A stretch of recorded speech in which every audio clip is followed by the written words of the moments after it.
What's going on, y'all? So listen. What's going on, y'all? So we are back again for another episode review of Love After Lockup Season 3, Episode 4, Liar, Liar, Pants on Fire. Okay? But anyway, this episode was cute. It didn't really give much, I'm mad they really just showed Quaylen. We gonna get him out the way, okay? Because that's how the episode ended last week. Um, well, they was been very, they was Quaylen and his mama, Quaylen's mother and his girl Chevelle. They was waiting at the prison for him to come out. Is that him? Is that him? No, that ain't him. Oh my God, that's him right there. That's him right there. So he come out, and I was like, the homies really hooked his hair up. Okay, the homies was really looking out for him. Like, listen, we got to give you a fresh do or whatever. When you get out, you get that little thing edged up a little bit. But we got to put your locks back. You know what I'm saying? And I was like, okay, cool. And of course, that was probably the most beautiful moment of the whole episode. I say the whole goddamn season so far. I mean, well, it's only been 4 episodes, but seeing the way that his mother embraced him, and she was crying and so excited, that was beautiful to me. Okay, that was really, really beautiful. And then Chevelle got her turn, and we saw how the mama turned around and walked away when they started kissing. She was like, girl, ain't nobody got time for that. But then they get in the car, whatever, and they drive off. He was like, I don't really want to say nothing about the prison or whatever. They was like, just go ahead and say what you got to say. He was like, fuck prison. I was like, all right, do what you got to do, boo. That's what it is. You spent 12 years up in that joint. So, let that frustration out. Say that you ain't finna come back. You ain't finna come back. Truth be told, I may be a little naive, okay? I may be a little naive. And something about Quaylen, maybe because I don't necessarily know if he's going to be 100% faithful with Chevelle. I don't know that, but I do get the feeling that he actually do love her. Something about it just seems like he really is a good dude, but he's been locked up for all these years, and he's never experienced, going around and just experience life. So I just don't see him being locked down again, meaning with just one person. I don't see that, but I do think that he actually do love and is in love with Chevelle, but not enough to just stay locked down. And then his situation with whether or not he's going to stay in Kansas City or whether he going to go back to Houston, Texas, it's just a lot. We don't know what's going on. So at this point, we up in the air about what's happening. Meanwhile, we're going to let that go because that's basically all the situation that we had with them. Chevelle looking for a daddy for her child. That's what I feel like. Okay, she looking for a daddy, makeshift daddy for her child.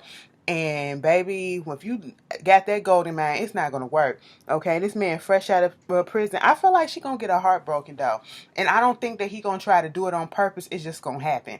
That's what I feel like. Y'all put down in the comments if y'all get where I'm coming from. Meanwhile, talking about broken hearts. Where do broken hearts go? Hold up. Scott, let me just tell you this, okay? Scott and Lizzie.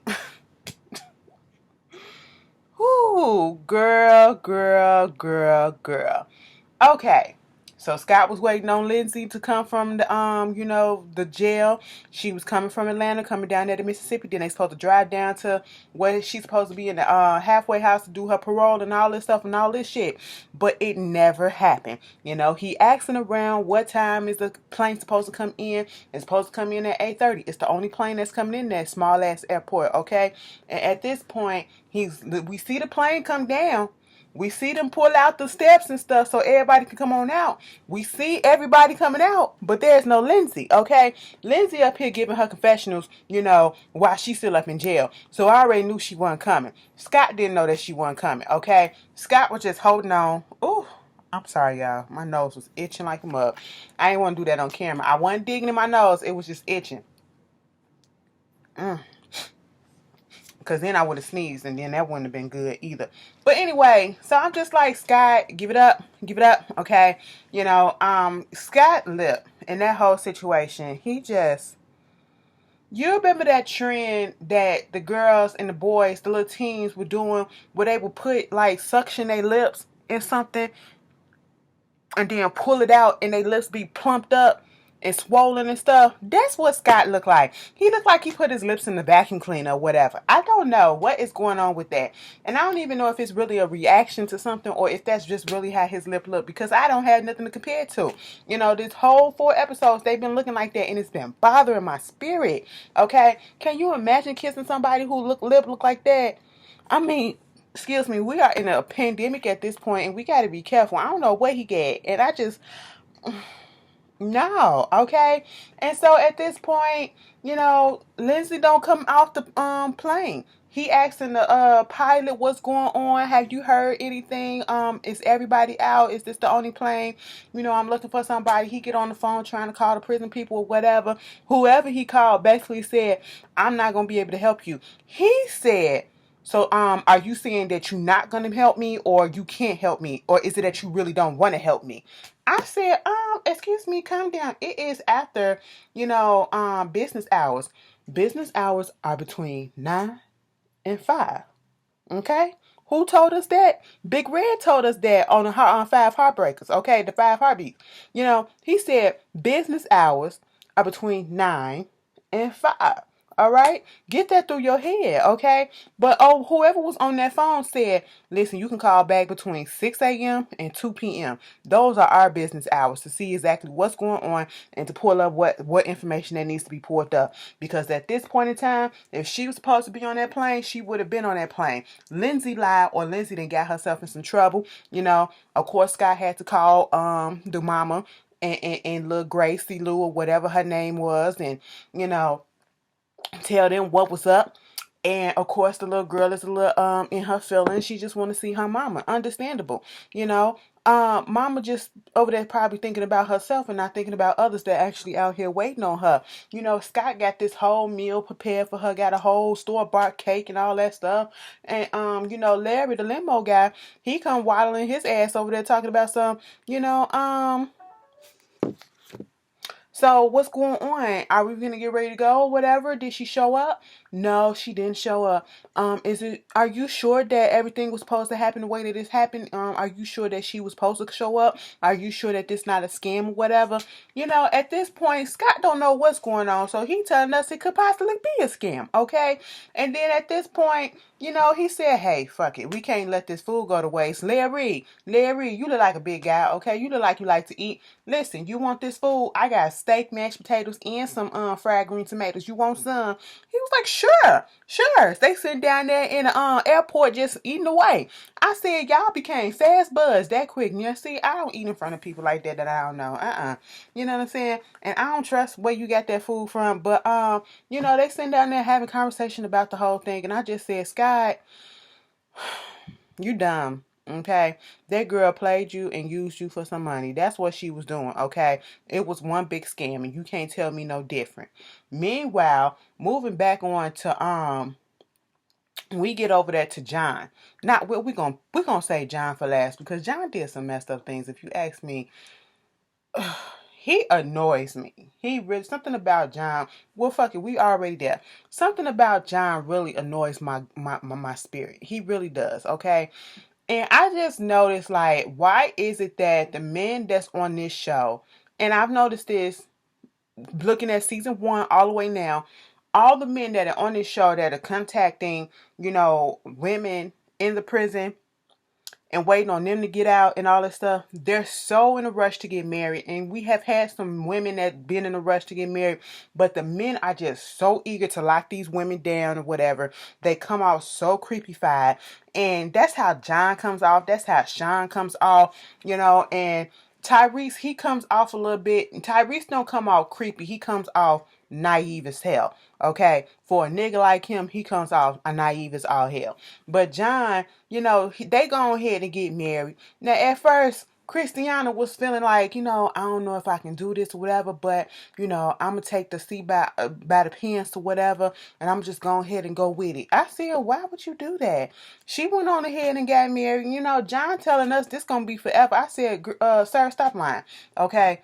No, it's not going to be forever. He said this is his first native wedding that he's had.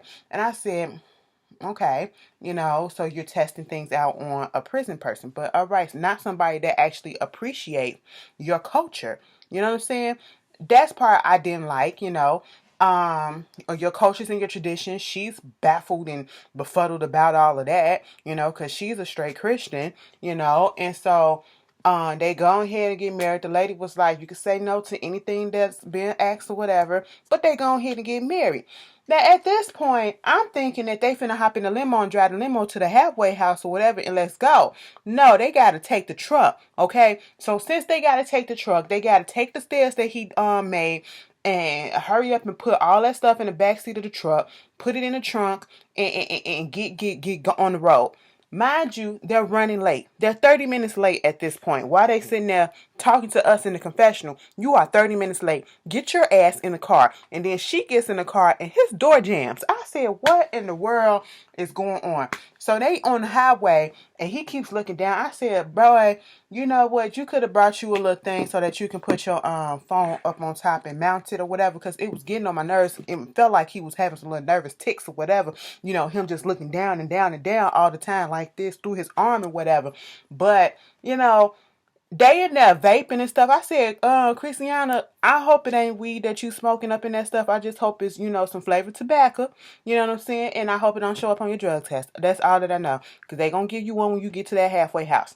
And then, you know, while they on the highway, he's speeding on the highway or whatever, trying to get to the place where they need to go. And at one point, the GPS then froze up. Okay, so they kind of panicking about that. You know, she don't know what's going to happen if she show up late. You know, she calls her mom, Tammy. And baby, now I thought Christiana's voice was deep. Mama voice sound like somebody really kicked her in her throat and tore out her esophagus and tried to replace it and put it in the wrong way. Okay. I was like, what's wrong with her voice box? I said, first we got Angela last season. Now we got Christiana in this voice this season. And then her mama, they both sound the same. I said, what is happening here? Tammy was over it, okay? She was not one bit excited about the fact that she was hearing her daughter on the outside world, okay? Hey, mama. Hey. How you doing, girl? Good. Guess what? I done got married. Oh, you did? Say hi to my mama. Hey, mom. Okay, I'm up here. Your son and I trying to get your daughter to get to the halfway house in time and all that stuff. Okay. I was like just dry and everything. Like mama was over it because and most times I don't even blame the mama because mama probably like I've been through this already with this girl. Okay, you know she then went to jail multiple times already. You know, she's going back to, as she told us, you know, she's going back to the same halfway house that she done been to 4 times already. She feel like it's the setup. She don't like the place as it is. You know, she trying to change her clothes in the car. Okay. And he was like, yeah, go ahead and change your clothes so I can get a peek at you. You know, too bad I didn't get a chance to have sex with her after the marriage ceremony because we was late. I said, so you was just gonna hump? Like, no, John, like you're thirsty. And then he flipped it and said, you know, I waited this long. I can wait a little bit longer. Yes, you will have to wait. Like, come on. If I'm just not meeting somebody, yes, 9 out of 10, I want to fuck them. Okay, I want to have sex with them. We've been talking or whatever. We developing feelings or whatever. Yeah, I'm gonna want to have sex with you, but I don't want to rush that stuff. I don't want the first time to be rushed on the flatbed of a truck. You know what I'm saying? I don't want that. We ain't teenagers. No, we don't do no stuff. Girl, you better wine and dine me, bitch. Okay, that's what you better do. You know, make me feel special. Make me feel vulnerable. Make me feel desirable. Okay, make me feel sexy. You know what I'm saying? Make me feel like you really, really want this kid. You know what I'm saying? Let me feel like that. All right, don't just make me feel like wham, bam, thank you, ma'am. Let me drop your ass off at the halfway house. I said, John, it was a good thing that y'all didn't do it. Okay, he said, go ahead and get undressed and put your clothes on right here if you need to, and let me get a look at you. Then I can see you naked. I said the way he said that was creepy to me. Even though they married, it was still creepy. Are they legally married? Did you file the paperwork? Exactly. Okay. And so at this point, you know, she was getting her dressed. They put something over the camera so that we couldn't see, but we could hear them. And she was like, "You like my titties? They perky, ain't they?" He was like, "Damn, she look good." I said, "Oh, okay."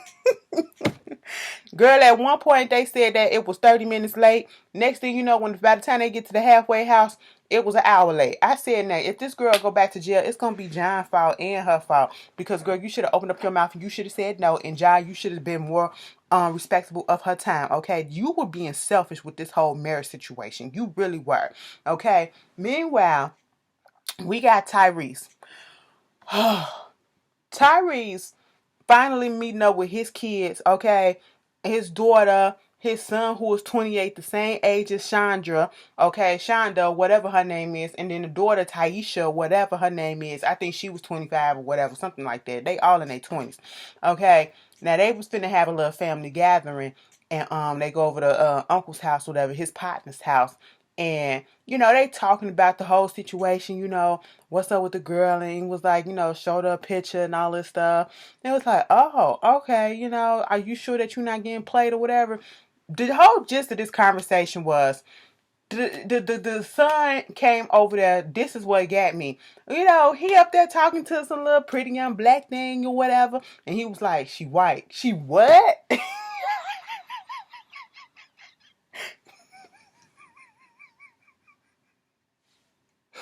Because they tried so hard to make it seem like they didn't have an issue with her being white, but deep down you can tell. I'm from Chicago. I know how these niggas think. Deep down you could tell that they kind of did have an issue, and mostly it was because they did not know. Okay, you giving us bits and bits of pieces and all this stuff. You didn't tell us that she was in jail. You didn't tell us how long she was in jail. You didn't tell us that she was only 28. Man, you didn't tell us that you haven't really been talking to her that long. You've been keeping all of this stuff on the low, and you want us to be 100% on your side, Daddy. We don't want you being taken advantage of. Do I look like a motherfucker to let another motherfucker take advantage of me? I said yes. Because that's exactly what's happening. What are you talking about, Mr. Tyrese? Okay. And at this point, that's all that the kids were and everybody else is concerned about. They don't want their daddy to be scammed and taken advantage of. And that basically was their whole storyline, this whole episode. I said, we need some more Tyrese, baby. I can't wait till next episode when we see him in that blueberry ass suit, bitch. I said, my uncle had a suit that same color, and he used to wear it to the hall. He had a red one that was bright like that. He had a black one, and he had a blue one that was just like that. Girl, every time he used to put them things on, he used to really thought he was sharp. He used to thought he was sharp, bitch, okay? I said, if I didn't know something, bitch, go ahead. And had the shoes to match. Listen, bitch, we used to dress up at this household, okay? We dress. You know what I'm saying? That's some Chicago shit for your ass, all right? But anyway, moving on from now. Maurice and Jessica. Girl, they already up in LA. And Maurice whole thing, I kind of sort of feel bad for Maurice just a little bit, because he really is trying to get out of LA, and he has been paroled to Compton. He wants to stay out of LA. He wants to stay out of California. He wants to go back to Vegas. He wants his parole to get transferred to Vegas. And my thing is this. Like, how come Jessica wasn't looking this stuff up and trying to, y'all wasn't trying to work on this while he was in jail? Maybe y'all was or whatever, and they told you had to wait till he get out of jail to go ahead and figure this whole stuff out or whatever, because they go down to the office and basically he already submitted the papers on Friday, but they was thinking that this stuff was gonna happen like that. That's what the impression that I got. Like, they was just gonna automatically approve him to go to Vegas to be paroled right then and there. And basically said they gotta review it, which gonna take 30 days, and then they gonna have to send it back over there to Vegas or whatever to review that and give the final judgment, which gonna probably take another 30 days. So we looking at 60 days that he gotta stay up in LA. He doesn't want to stay in LA because of, his criminal past. He is a 2-time felon. If he gets another strike, he is done for. He's not getting back out of jail at this point. And so he don't want to go through that. And, he got a daughter to live for at this point. He want to be in Vegas with his wife, And I'm not sure. Do y'all think Maurice is putting up an act? I really feel like he gonna fuck around on her. I do. I really do. Something says that, but something says that he actually do like the girl. I don't know. I can't really read Maurice, okay? And then he get on the phone with his aunt. yo, auntie, they really out here playing or whatever. You know, they trying to make me stay out here, and I gotta wait until they review thing, and it's like 60 days gonna be out here. Yeah, that's how it be sometimes. You know what I'm saying? Listen, we gonna go to Vegas. Jessica like, nah, we ain't finna do that. Yes, we gotta keep on driving. I said, no, Maurice, you gonna find you a place out here, go to your aunt's house, and be cool. Okay, that's just what it is. Cause he was talking about something. I'm going to parole meeting, and I'm be like, yo, so I got my wife out here. Here's my marriage license and all that, and we got a house out here up in Vegas or whatever. I'm trying to live my life right. I don't want to get in no more trouble and all that shit. So you need to just go ahead and parole me, move my shit from right here to over there to Vegas. I said it don't work like that, baby boy. Okay, that would have happened with a lot of people already by now. Okay, it just don't work that way. I mean, kudos to you trying to get out of a bad environment, but no, it just ain't gonna work. I don't want him to mess up, but a part of me feel like he will mess up. Okay, y'all tell me how y'all feel about them. Then we get to goddamn Sean and Destiny. They're on the highway, or wherever they are, going to meet her mother and her sister. They finally get to the restaurant. They come up in there. Of course, they're happy to see each other. Hi, how you doing? How you doing? Sean is a little apprehensive because he has secrets that he needs to tell. He told Destiny that he only had 2 kids instead of the 6 that he got. Okay? And so at this point, while they getting acquainted with Sean or whatever, the mom can smell bullshit right off the bat. And I kind of like Destiny Mama because Mama was asking the questions. Get a good mama on this show and they will turn this thing out. Destiny Mama was ready to turn it out because she was like, listen, I know my daughter. I know when she on some fuck shit. I know that she a lot to handle. And she gonna tear you up. You are not ready for this relationship. You talking about marriage. You talking about living with her and everything. It's not going to work, okay? She is going to eat you alive. That's what's going to happen. Destiny went back there to go get dressed or whatever, change her clothes out the little prison clothes. Her and her sister sitting there talking, and she was like, how do you feel about actually meeting him now? Is it the same, the feeling that you had when you was in jail, or is it different, or was it better while you was in jail and all this stuff? I mean, you know what? I think I really do want to go to Vegas with him or whatever, and, try this thing out, see what it is, because it seems like it might be fun. But, I'm not the type of settling down type of bitch, okay? I don't like to do all that, and that just ain't me. I said, girl, cut this man loose, because this man is in love with you. I don't know. He was giving me vibes like he was either scared to talk or, he was having second thoughts or whatever, or he was nervous. I don't know. I couldn't really read him because he always seems, I don't want to say slow like that because that's rude, but he always seemed like he not all the way there. He always seemed that way. Ever since we first saw him on screen, he seemed like he's not all the way there. Okay? And so at this point, Mama having a conversation with him and kind of find out, she want to know his age. She want to know about the kids. She want to know all this stuff. And when she finding out the information, like, wait a minute, I thought you only had 2 kids. You got 6 kids. Do Destiny know this or whatever? Destiny couldn't fit the clothes. Well, she didn't like the way the clothes fit on her. So she came back in the same clothes. And it was like, talking about the age stuff or whatever, because Destiny was popping him and all this stuff. He was like, damn, she always, you're so abusive. Like, she was always hitting on me on the way here and everything. It was like, that's elder abuse. It was like, he got to be like 50, 55 for that to be elder abuse. Like, nigga, how old are you? Girl, John said, I'm 45 years old. And she said, wait a minute, you told me you was 36. No, you assumed that I was 36. No, Sean, I believe you told her that you was 36. If you did not tell her that you had 6 kids and you had all this other stuff that you probably had and whatever, you told her that you was 36. You ain't tell her that you was 45, okay? But anyway, we got to figure that shit out. And it left off on a cliffhanger with that. This episode was cute. It wasn't all that, it wasn't all that. Got a little slow, whatever. I can't wait till that other couple get on here. The one with the light skinned black boy with the white girl with the red hair. I want to see what that's about. Okay, that look a little interesting. You know what I'm saying? But y'all tell me how y'all felt about this episode. If I missed anything, put it down in the comments and we shall discuss. And you guys enjoy your weekend. Okay, peace.